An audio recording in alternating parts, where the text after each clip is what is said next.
11 দলের নির্বাচনে ঐক্য হয়েছে, আলহামদুলিল্লাহ। এইটা আরো ভালোভাবে হইতে পারতো, কিন্তু হয় নাই।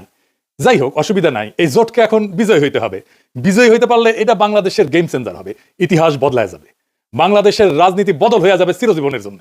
বাংলাদেশের মানুষ সত্যিকারের আজাদি পাবে। 11 দলের নির্বাচনে ঐক্য জিতে যাবে, হ্যাঁ জিতে যাবে। এইটা কওয়া যেতে পারে পিস অফ কেক, আপোষে ঘটতে পারে, যদি তারা রাইট স্ট্র্যাটেজি নিয়ে মাঠে থাকতে পারে। আর মাত্র 3টা সপ্তাহ। নতুন বাংলাদেশের দিশা দেখাইতে হইলে আপনার একদম নতুন স্ট্র্যাটেজি নিয়ে আগাইতে হবে। আমার স্ট্র্যাটেজি কলে ফুল প্রুফ, বন্দুকের গুল্লি মিস হইতে পারে, আমার স্ট্র্যাটেজি মিস হবে না। কিন্তু মুশকিলটা হইতেছে, আমি যেহেতু জোটের কেউ না, আমি তো হরিদাস পাল, তাই আমার এই ইউটিউব বানাই কইতে হইতেছে যে কেমনে এই স্ট্র্যাটেজিটা ইমপ্লিমেন্ট করবে। তাদের একটা মুশকিল আছে, এটা তো যায় না যাবে প্রতিপক্ষ। আসলে প্রতিপক্ষ যায় না যায় বা বুঝা যায় আপনি কোন স্ট্র্যাটেজি নিতেছেন, এটা প্রতিপক্ষের বুঝতে তো সময় লাগবে না, তাই না? একেবারে বেকুব না হইলে। তাই এই স্ট্র্যাটেজি কয়ে দিলেও অসুবিধা নাই। 11 দলীয় জোট এটা যদি অনুসরণ করে ভালো, না করলেও সমস্যা নাই, অনেকে শিখা যাবেন কেমনে জাতীয় ইলেকশনে জিতে আসতে হয়। নির্বাচন আসলে অগলের মাথায় আসে একটা নির্বাচনে ইস্তেহার বানাইতে হবে, লেখা লাগবি। 2018 সালের ইলেকশনে তখন ঐক্যফ্রন্টের ইলেকশন কাজ করতেছি লুকায় থেকে, মানে আন্ডারগ্রাউন্ডে থেকে। আমি ঐক্যফ্রন্টের বুঝাইতে পারলাম না যে ইস্তেহার একটা ভুয়া জিনিস। ইস্তেহার আপনারা ইলেকশনে জেতায় না, জেতায় অন্য কিছু। এই ভূখণ্ডের রাজনৈতিক ইতিহাসে 2টা নির্বাচন ফেনোমেনাল হয়েছে। একটা 70-এর নির্বাচন আর 91 নির্বাচন। একটা মুজিব জিতছিল আর একটা জিতছিল খালেদা জিয়া। মুজিবের 70-এর নির্বাচনে জিতাইছিল কি কন্ত 6 দফা স্বায়ত্তশাসন, তাই না? 91 খালেদা জিয়া জিতাইছিল কি? উনার একটাই কথা, ওদের হাতে গোলামির জিনজির, আমাদের হাতে স্বাধীনতার পতাকা। এই কথাটা, এই যে 6 দফা আর স্বাধীনতার পতাকা, এটা কি নির্বাচনী ইস্তেহারে লেখা ছিল? না, লেখা ছিল না। তাহলে এটা কি, যা এত সিম্পল, এত ছোট, অথচ এত পাওয়ারফুল? কি এটা? এটা হইতেছে স্ট্র্যাটেজিক ডক্ট্রিন। নতুন কথা মনে হইতেছে, আগামী নির্বাচনে 11 দলের স্ট্র্যাটেজিক ডক্ট্রিন লাগবে একটা, যদি জিততে চায়।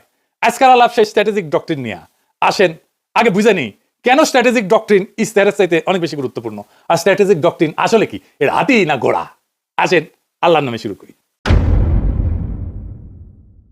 ইস্তেহার হইতেছে নির্বাচনের আগে দেওয়া প্রতিশ্রুতির তালিকা, কি কি করা হবে তার ঘোষণা, মূলত ভবিষ্যৎ নির্ভর। আর স্ট্র্যাটেজিক ডক্ট্রিন হইতেছে রাজনীতিকে দেখার দৃষ্টিভঙ্গি, ক্ষমতার উৎসকে সেটা নির্ধারণ করা, রাষ্ট্র কার জন্য, তার স্থায়ী উত্তর একটা স্ট্র্যাটেজিক ডক্ট্রিন। ইস্তেহার বলে কি করব, ডক্ট্রিন বলে কেন করবো আর কার জন্য করবো। মানুষ এই সমস্ত ইস্তার ফিস্তার বিশ্বাস করে না, পড়েও না, রাজনৈতিক দলের কর্মীরাও পড়ে না। কারণ সারা দুনিয়ার বাস্তবতা হইতেছে প্রায় সব দলই একই প্রতিশ্রুতি দেয়, চাকরি দেবো, বেকারত্ব কমাবো, দাম কমাবো, দুর্নীতি কমাবো। কিন্তু মানুষ জানে এগুলো ভুয়া, কিছুই হবে না, কিছুই পূরণ হবে না। ফলে ভোটাররা এই সমস্তকে পাত্তা দেয় না। কিন্তু ডক্ট্রিন ইস্তেহারের এই সীমাবদ্ধতা ভেঙে ফেলে। ইস্তেহার যাচাই হয় ক্ষমতায় গেলে, ক্ষমতায় যে সে করলো কিনা। আমি কিন্তু আওয়ামী লীগের ইস্তেহার নিয়ে বেশ কয়েকটা এপিসোড করছি যে ওরা কোনোটাই কিছু করে নাই, বাস্তবায়ন করে নাই। কিন্তু ডক্ট্রিন যাচাই হয় ভোট দেওয়ার আগেই। ডক্ট্রিন মানুষকে প্রশ্ন করায়, আমি কি এই ডক্ট্রিনের মধ্যে নিজেকে দেখতে পাই? এই দল আসলে আমাকে কি মনে করে? মানুষ ইস্তেহার বিশ্বাস না করলেও ডক্ট্রিনকে চিনতে পারে। ইস্তেহার হয় পরিস্থিতি নির্ভর, আর ডক্ট্রিন সময় স্বাধীন। জিনিসপত্রের দাম বাড়লে ইস্তেহার বদলাবে, যুদ্ধ হইলে ইস্তেহার বদলাবে, কিন্তু ডক্ট্রিন বলে যে পরিস্থিতি আসুক ক্ষমতার কেন্দ্রটা বদলাবে না, ভোটাররা তাতে নিরাপত্তা পায়। ইতিহাস বলে যে দল ডক্ট্রিনে যেতে সে নির্বাচনে যেতে। নির্বাচনের মাঠে ডক্ট্রিন কি করে? 1 নাম্বার, ভোটকে একটা ডিল থেকে ঘোষণা বানায় দেয়। ইস্তেহার, আমি ভোট দিচ্ছি কারণ তুমি দিবা আমারে, তাই তো? আর ডক্ট্রিন বলে আমি ভোট দিচ্ছি কারণ আমি জানি ও আমি কে তার কাছে। 2 নাম্বার, প্রতিপক্ষের কথা কেউ নিজের করে নেয়। তার প্রতিপক্ষ যত কথা বলবে আমাদের ফ্রেমে বলবে, এটাই ডক্ট্রিন ঠিক করে। এটা আমরা আগে পরে আরো বিস্তারিত বলবো। ডক্ট্রিন ঠিক হলে ইস্তেহার তার বাইরে যেতে পারে না। ডক্ট্রিন ইস্তেহারের সীমা টেনে দেয়। আর মানুষের মনস্তত্ত্ব, মানুষ কি বিশ্বাস করে? মানুষ বিশ্বাস করে যে তাকে সম্মান দেয়, যে তাকে ছোট করে না, যে তাকে মর্যাদা দেয়, যে তাকে রাষ্ট্রের মালিক বানায়, তাকে বিশ্বাস করে। আর ইস্তেহার বলে আমি তোমার এটা দেবো। ডক্ট্রিন বলে আরে তুমি কি দেবো, তুমি তো মালিক। ডক্ট্রিন এটা বুঝায় দেয়। ইস্তেহার আপনাকে গ্রহীতা বা অনুগ্রহ প্রার্থী বানায়, ডক্ট্রিন আপনাকে মালিক বানায় দেয়। মালিক ভিক্ষার উপরে ভোট দেয় না। নির্বাচন তো প্রতিশ্রুতির প্রতিযোগিতা না, নির্বাচন দেশের মালিকানা নির্ধারণ করে। তাই ইস্তেহারের চেয়ে গুরুত্বপূর্ণ আমরা রাষ্ট্রকে, রাজনীতিকে, মানুষকে, জনগণকে, রাষ্ট্রের সাথে জনগণের সম্পর্ককে কিভাবে দেখি। নির্বাচনে মানুষ প্রতিশ্রুতিতে ভোট দেয় না, এটা বুঝতে হবে বাংলাদেশের পলিটিশিয়ানদেরকে। নিজের অবস্থানকে যে বুঝাই দিতে পারে তারে ভোট দেয়। আর যে দল মানুষকে তার অবস্থান বুঝায় দেয় সেই দল ইস্তেহার ছাড়াই জয়ী হইতে পারে। ইস্তেহার ভুয়া জিনিস, ডক্ট্রিন আসল জিনিস। তাইলে 11 দলীয় জোটের বিজয়ের লক্ষ্যে স্ট্র্যাটেজিক ডক্ট্রিন কি হইতে পারে? আগে দেখে নেই বিএনপির স্ট্র্যাটেজিক ডক্ট্রিন কি এই নির্বাচনে, বলতে পারবেন? এটা জানা দরকার, কারণ এই বিএনপির স্ট্র্যাটেজিক ডক্ট্রিনকে হারাইতে হবে। কি সেটা? সেটা হইতেছে সবার আগে বাংলাদেশ। আমার আগে আমরা, আমাদের আগে দেশ, সবার আগে বাংলাদেশ।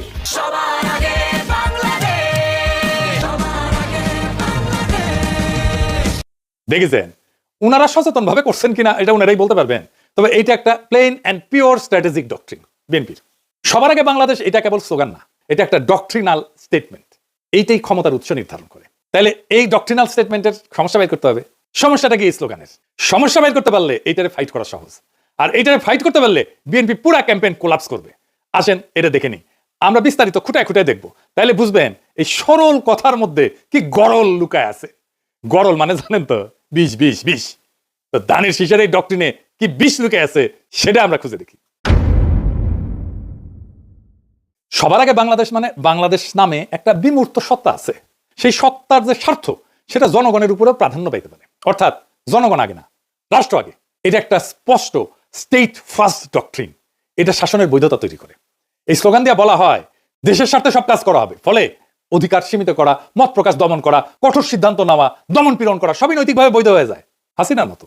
হাসিনাও এই একই ধরনের ডক্ট্রিনে বিলিভ করতো, বিশ্বাস করতো। এটারে বলা হয় ইংরেজিতে ইনস্ট্রুমেন্টাল লেজিটিমেসি ডক্ট্রিন, মানে উদ্দেশ্যের নামে পদ্ধতির বৈধতা। মানে উদ্দেশ্য হইতেছে আগে রাষ্ট্র, সবার আগে বাংলাদেশ। সেই জন্য ওই সবার আগে বাংলাদেশকে রাখার জন্য যা যা পদ্ধতি আমি অ্যাপ্লাই করব সব বৈধ, সব সহি। এইটা জনগণকে সাবজেক্ট না অবজেক্ট বানায়, মানে জনগণের মালিক থাকে না, শাসিত হওয়ার বস্তু বানায় ফেলে। এই ফ্রেমে দেশ উপরে, জনগণ নিচে, জনগণ দেশকে সেবা দিবে, সেবা। জনগণ এখানে রাষ্ট্রের মালিক না, রাষ্ট্রের উপকরণ। এইটাকে প্যাটার্নালিস্টিক ডক্ট্রিনও বলা যায়, মানে অভিভাবক সুলভ শাসন ডক্ট্রিন বা অভিভাবকত্ববাদী রাষ্ট্রনীতি। এটা মানে কি? রাষ্ট্র নিজেকে জনগণের অভিভাবক মনে করে, আর জনগণকে দেখে অপ্রাপ্ত বয়স্ক, বুঝে না, নতুন, অক্ষম হিসাবে। এই এই সোনামণি বসো, জান তুই ঠিক আছে হ্যাঁ নয় নতুন নতুন যাদের হয়ে রাষ্ট্র ভালো বুঝে সিদ্ধান্ত নেয়। এই ডক্ট্রিনে জনগণ মালিক না, তত্ত্বাবধানে থাকা ব্যক্তি, যার সম্মতি প্রয়োজনীয় না, আনুগত্যই যথেষ্ট। প্রশ্ন করাকে দেখা হয় অকৃতজ্ঞতা হিসাবে। Paternalistic doctrine. বোঝা গেছে হাসিনা বলতো অকৃতজ্ঞ জাতি। এইখানে রাষ্ট্র বলে তোমার চেয়ে আমি বেশি বুঝি, আমি সবচেয়ে বেশি বুঝি। এই অভিভাবকত্ববাদী রাষ্ট্রনীতি এমন একটা শাসন দর্শন যেখানে জনগণ নাগরিকরা রাষ্ট্রের সন্তান।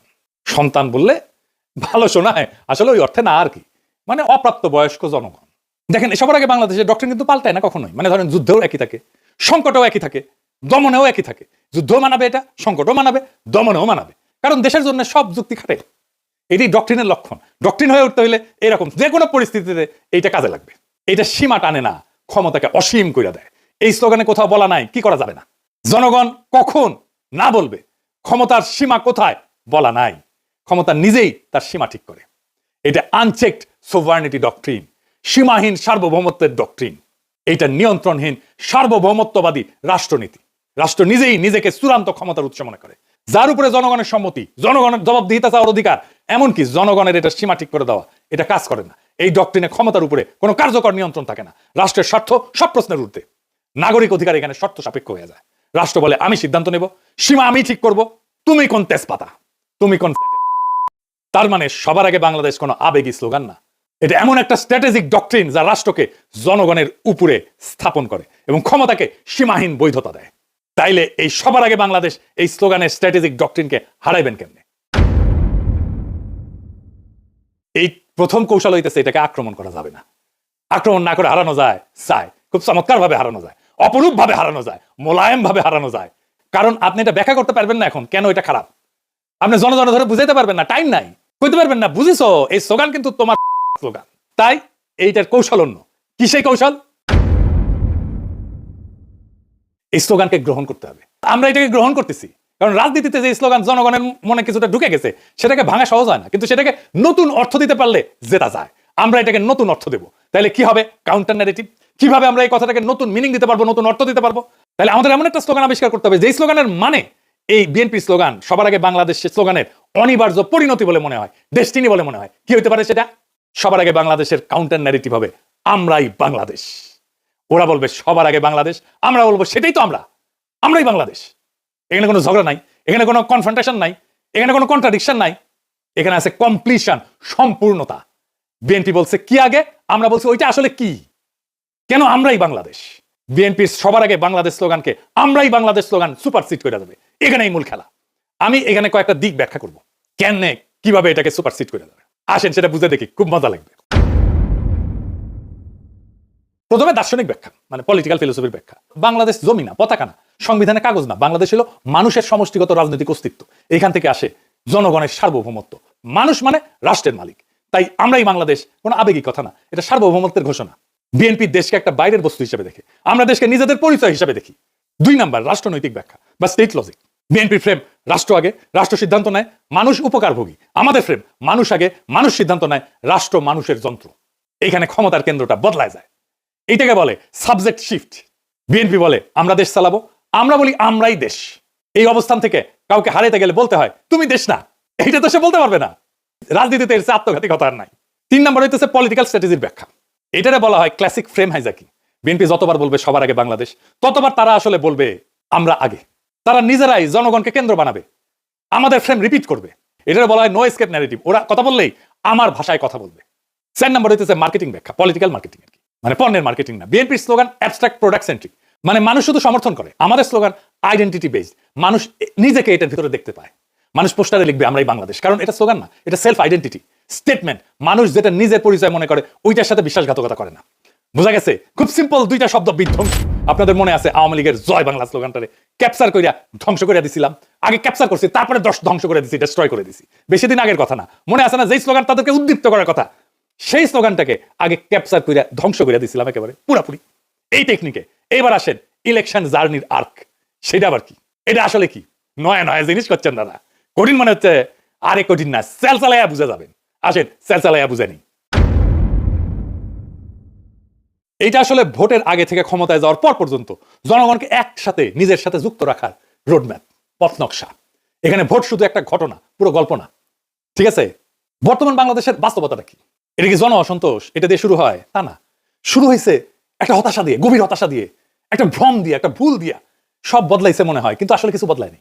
আগের বন্দোবস্ত, আগের রাষ্ট্রযন্ত্র, আগের ক্ষমতার ভাষা, আগের নিয়ন্ত্রণ সব ঠিক আছে, শুধু মুখ বদলাইছে, দল বদলাইছে। মানুষ স্পষ্ট দেখতেছে বিএনপি ধীরে ধীরে আওয়ামী লীগের আগের জায়গাগুলো নিচ্ছে, কাঠামো ভাঙতেছে না, দখল বদলাচ্ছে। সবচেয়ে গুরুত্বপূর্ণ বাস্তবতা হইতেছে তারেক রহমান তো নির্বাচিত প্রাইম মিনিস্টার না, কিন্তু তিনি ডিফ্যাক্টো দেশের প্রধান সিদ্ধান্ত কেন্দ্র। এখানে মানুষ বুঝে যায় সমস্যা ব্যক্তি না, সমস্যা হচ্ছে একই রাষ্ট্র একইভাবে চলে। এই উপলব্ধিটাই ইলেকশন জার্নির প্রকৃত শুরু। নির্বাচন শেষ না, নির্বাচন দিয়ে নাগরিক তার মালিকানা দখল করবে। এখানে ইলেকশন জার্নির আর্ক পূর্ণতা পায়। স্লোগান থেকে যাত্রা, এর প্রথম ফেজে কি হবে? পরিচয়কে জাগরিত করা।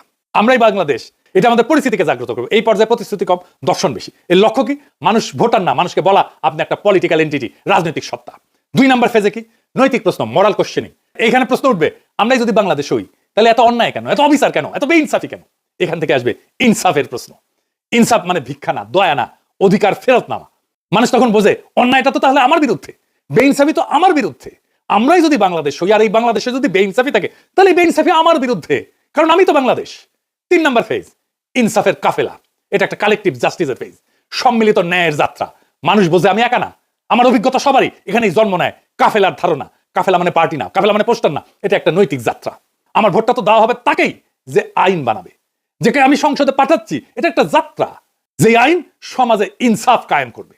এই ভোট শুধু ব্যালটের ভোট না, এটা ইনসাফ কায়েমের কাফেলা।